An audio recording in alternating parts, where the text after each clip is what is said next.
Hey, NJ here. I hear from a lot of new clients that they have so much to do that they don't know where to start. And so they end up wasting a lot of time with their head spinning where they're not able to focus and get started. So today I'm going to talk to you about 3 steps in order to get out of that feeling of overwhelmed by all that you have to do to get focused so you can actually get stuff done. The first step is to get stuff out of your head. And even if you're a list maker, really evaluate your life, your home, your office, and see if there's things that you haven't captured. Because you do not want your brain trying to keep track of this stuff because it will. Your brain wants to protect you from forgetting anything. And so it'll remind you of these things if you haven't gotten them written down. And it's not going to remind you at the right time, it's going to remind you at the wrong time while you're trying to sleep or while you're trying to focus on something else. So, step 1, get a complete list out of your head. Now, step 2, you want to try to pull some of the stuff off of the list that really isn't critical.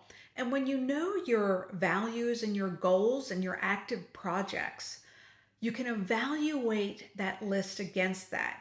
And maybe some of the stuff you can just totally say, you know what, this at this point in my life, I've got too much going on. My priorities are, growing my business and my family, and I'm going to put this aside for now and just let it go. Other things may be more of a maybe task that doesn't really need to get done, but maybe it's hobby related or something like that, but you don't really want to let it go. So for those items, I would write the word maybe next to it.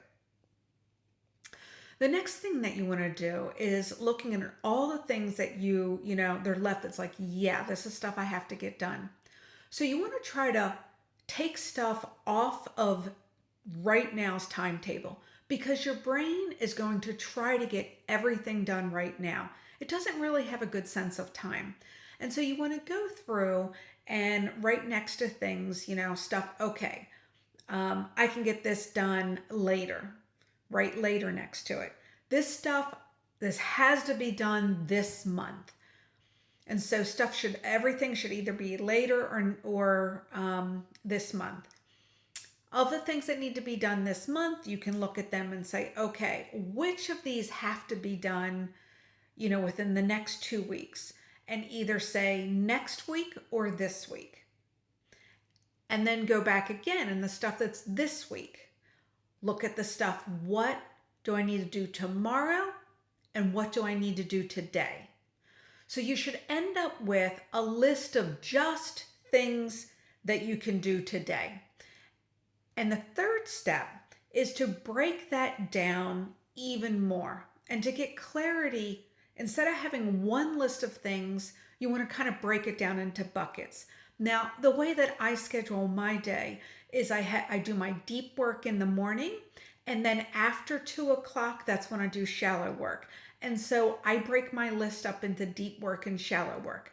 Now, maybe you've got appointments all throughout your day, and it might be better to break your day down by time, in the morning, afternoon, late afternoon, or if it's a really tight schedule, you might say, okay, between, 10 and 11, I'm going to do this. Between, 1 and 1:30, I'm going to do this. Between 3:30 and 4, I'm going to do this. The idea is to narrow down the number of things that you have to choose from in any given bucket of time. That way your brain isn't trying to do all of them now, and it'll settle down and it'll allow you to focus. Now, if you have any questions or any other challenges with your to-do list, leave a comment below or reach out and email me. I would love to give you some help.